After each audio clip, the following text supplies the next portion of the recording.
Nigeria's Niger Delta region suffers from years of oil spills damaging land, animals and communities. Now the people are calling for a solution.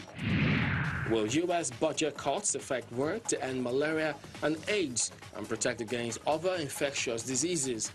President Trump proposes big cuts to funding global health research. Relocating an industry, hoping for greater exports. Egypt moves its leather tannery workshops from Old Cairo to a new complex just outside the city. Africa 54 starts right now. Hello, and thanks for tuning in to the show that goes around the continent to bring you stories from near and far. I'm Chamberlain Uso at Channels Television here in Lagos. I'm joined by my colleague at the Voice of America in Washington. And thanks, Chamberlain. I'm Esther Gidu. You are in Studio 51. Happy to be with you again for another edition of Africa 54.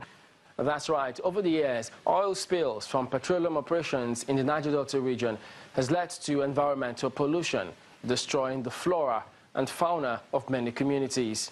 Residents of two communities in Rivers State are asking for a prompt remedy to the problem. Channels Television's correspondent Emmanuel Ereyi compiled that report. Nigeria, being a coastal state, enjoys the economic and resource benefits associated with internal waters, including petroleum from the oil-rich Niger Delta region. The reality in the oil-producing states is, however, different from what is imagined. In Akukutoru local government area of Rivers State, residents of two communities, Belema and Ofioama, lament the impact of exploration activities by oil companies, which have led to environmental degradation, evident in the loss of mangroves and destruction of plant and animal life.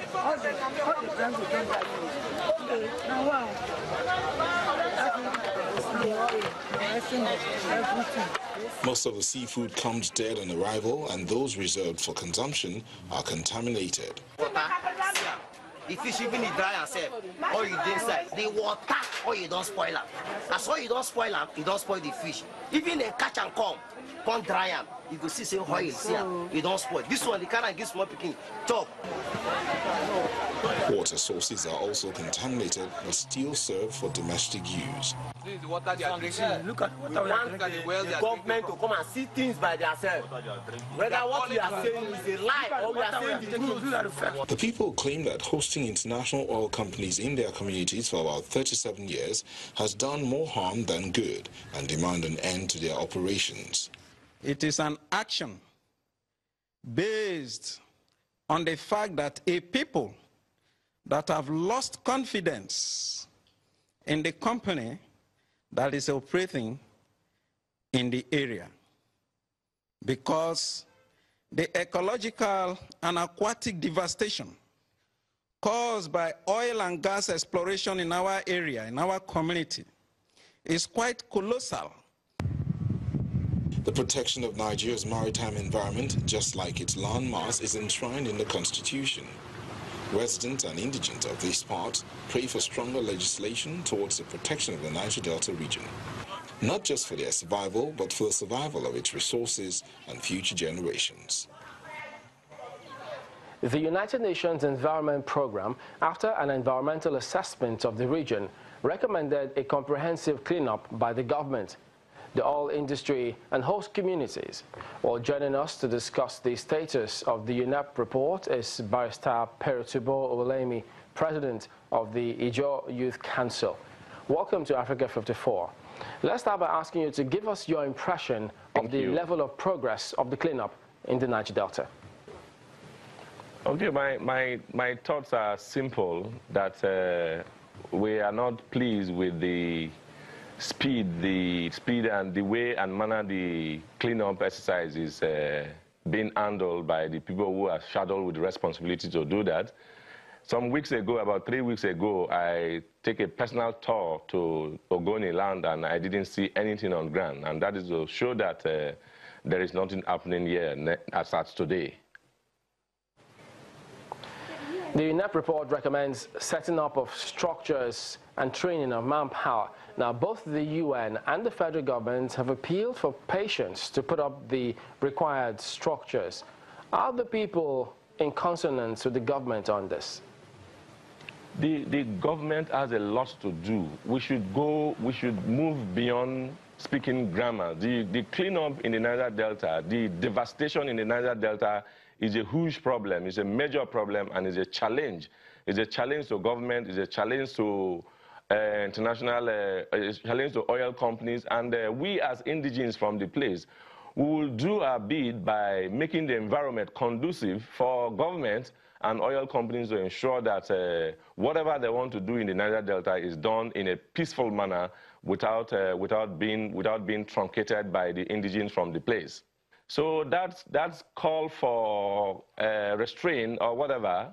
It's not something we want to hear now. We want to see action. We want to see the cleaning up exercise going on now, and that's what we are calling for. Well, there are reports that members or residents in the Niger Delta are contributing to this challenge because of them engaging in illegal refinery. How do you think this should be addressed? Yeah, we are not party to people who are involved in illegal refineries, but of course you will agree with me that the government needs to put some structures in place to checkmate or put a stop to that. And that is why we are in partnership with government at different levels to ensure that people are not involved in illegal oil bunkering and all sort of things, black oil theft and what have you. And as president of the Joy Youth Council, I am willing and ready to assist government to ensure that we don't experience further illegal oil bunkering in the Niger Delta, because that will not help the environment, that will not help the communities in the Niger Delta area. And we expect the government to do some basic things to ensure that all these are put to rest in the Niger Delta region. Apart from the cleanup of affected parts, what do the people say will bring lasting solutions to the Niger Delta issue? The things we want government to do is, basically, we want the youths in the Niger Delta to be employed. Of course, when people are employed, you know that they will have no time to think of evil. They will have no time to think of doing silly things. If you're employed and you go to work as early as 6, 7 in the morning and you come back tired, you come back fagged out, you will not have the time to indulge in anti-social vices. So we expect government to engage the people, create employment opportunities. It's not government alone that can do that. The oil companies operating in the Niger Delta region can create employment opportunities to employ the youth in the Niger Delta. So basically, what we expect government and the oil companies to do is to make sure that the youth in the region are employed, gainfully employed. President of Ijaw Youth Council, Perotwibo Owolemi, thank you for joining us today on Africa 54. It's my pleasure. We want to know what you think about Africa 54 and the stories we cover. Join the conversation on Facebook.